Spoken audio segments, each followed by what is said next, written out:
এত গরমে আমাদেরই অবস্থা ভীষণ রকম খারাপ। সেখানে সামান্য পুদিনা সে আর কি করে ঠিক থাকে। আর এই গরমের হাত থেকে বাঁচার জন্য নিয়ে চলে এলাম আজকে দারুণ সুন্দর একটা শরবত, যেটা ঘরে থাকা হাতের কাছে কিছু উপকরণ দিয়ে আপনি নিমেষে বানাতে পারেন। ঘরে বাইরে ছোট বড় সকলের জন্যই খুব উপকারী হবে, আর এটা অবশ্যই খেতেও কিন্তু দারুণ হয়। নমস্কার বন্ধুরা, আমি অন্তরা, আমার পরিবারে আপনাদের সবাইকে স্বাগত। আশা করছি ভালো আছেন। চলে এসেছি নতুন একটা ভিডিওর সাথে। আজকে যেটা শরবতটা বানাবো সেটা একদমই কোনো রকম ফ্রিজের জল, বরফ কিংবা মিক্সি ছাড়াই কিন্তু শরবতটা বানাবো। এই যেটা আপনি এখন দেখতে পাচ্ছেন মাটির কুঁজো বা কলসি, আজকে এর জল দিয়েই বানাবো, যেটা কিন্তু খুব সুন্দর ঠান্ডা। পুরোনো আমলে কিন্তু খুব ব্যবহার হতো, এখন আবার এটা চল হয়েছে, আর সঙ্গে সিল। আধুনিকতার ছোঁয়ায় কিন্তু আমরা অনেক কিছু হারিয়ে যেতে বসছি, কিন্তু আজকে আমি এই সমস্ত কিছু দিয়েই হাতে মেখে বেটে বানাবো এই শরবতটা।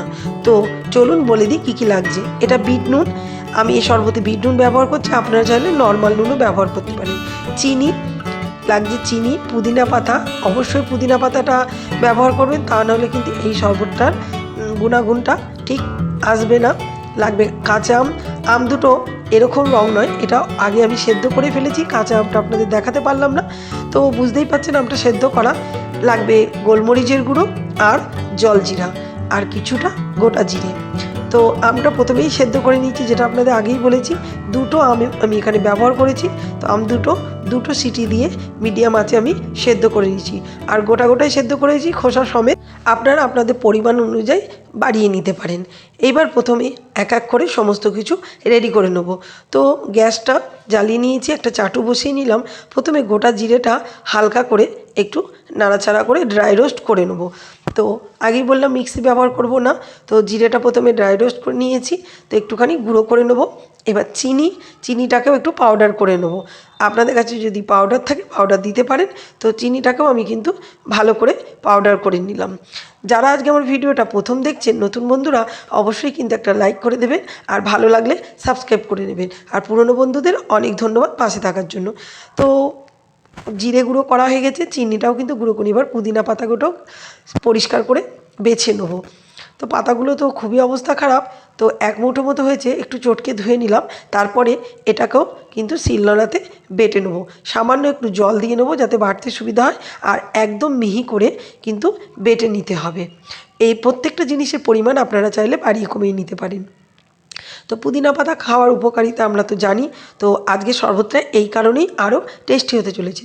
তো সেদ্ধ করা আমগুলো কিন্তু ভালো করে খোসাটা ছাড়িয়ে নেবো।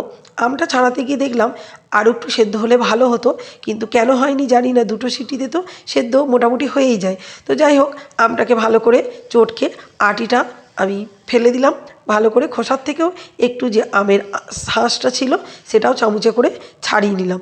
তো দুটো আম থেকে এইটুকুই শাঁস বেরিয়েছে।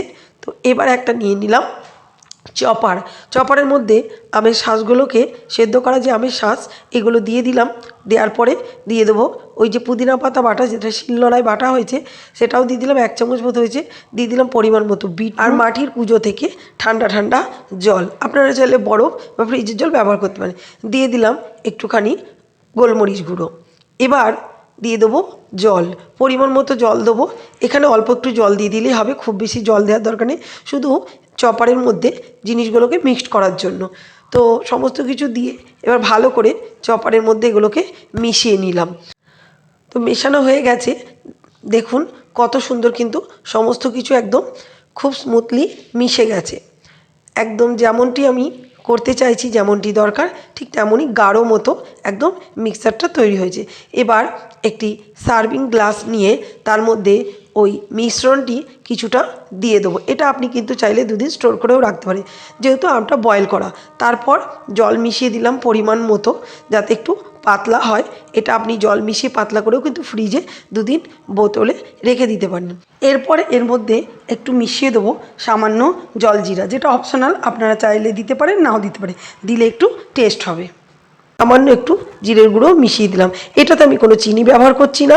চিনিটা ছোটদের জন্য মুখরোচক হওয়ার জন্য আমি চিনিটা ব্যবহার করছি, তবে ক্ষতি নেই, না দিলে ক্ষতি নেই। অনেকেরই চিনিতে সমস্যা থাকে বা খেতে চান না, তবে আম কিন্তু পোড়া শরবত, এটা কি উপকার। তো এই গ্লাসটা তো রেডি হয়ে গেল। এটি আমি আমার হাজব্যান্ডের জন্য বানিয়েছি, আর আপনার আমার বাড়ির যারা পুরুষরা হাজবেন্ড, বাবা, কাকা যারা বাইরে কাজ করেন তাদের জন্য এই রকম একটা শরবত কিন্তু ভীষণ উপকারী। এবার বাকি যে মিশ্রণটা রয়েছে এটা আমি ছোটোদের জন্য বানিয়েছি। তার জন্য চিনি গুঁড়ো, সুগার পাউডারটা দিয়ে দিলাম, যেটা আমি সিলে বেটেছিলাম, আগেই আপনাদের দেখিয়েছি। তো মিশ্রণটার মধ্যে চিনি গুঁড়োটা পুরোটা মিশিয়ে দিলাম, আর একই রকমভাবে পরপর সমস্ত কিছু অ্যাড করে একটা সুন্দর শরবত কিন্তু রেডি করে ফেললাম। তো রেডি হয়ে গেছে। আপনারা চাইলে এটা আরও পাতলা করতে পারেন, আর এই শরবতটা কিন্তু বোতলে ভরে আপনি দুদিন স্টোর করেও রাখতে পারেন, কোনো রকম কিন্তু খারাপ হবে না। তো রেডি হয়ে গেল আম পুদিনার দারুণ একটা লোভনীয় শরবত। এটা কিন্তু ভীষণ রকম টেস্টি ও স্বাস্থ্যকর। আপনারা কিন্তু একবার অবশ্যই ট্রাই করে দেখতে পারেন, আর আপনার পরিবার আত্মীয় স্বজনের সঙ্গে অবশ্যই শেয়ার করবে। যদি আজকে আমার এই ভিডিওটি আপনাদের ভালো লাগে তাহলে অবশ্যই কিন্তু লাইক, শেয়ার, সাবস্ক্রাইব করে আমার পাশে থাকবেন। যারা নতুন বন্ধু তাদের অনেক ধন্যবাদ। আপনারা আমার চ্যানেলটিকে সাবস্ক্রাইব করে আমার পাশে থাকুন। পাশে থাকা বেল বাটনটি অন করে দিলে আমি যখনই কোনো রান্নার ভিডিও আপলোড করব, যখনই কোনো নতুন রেসিপি শেয়ার করব, আপনার কাছে আগে নোটিফিকেশান পৌঁছে যাবে। তো আজকের ভিডিওটা দেখার জন্য অনেক অনেক ধন্যবাদ। আপনারা যে যেখানে আছেন সুস্থ থাকুন, ভালো থাকুন। আবার দেখা হবে পরের কোনো ভিডিওতে। ধন্যবাদ।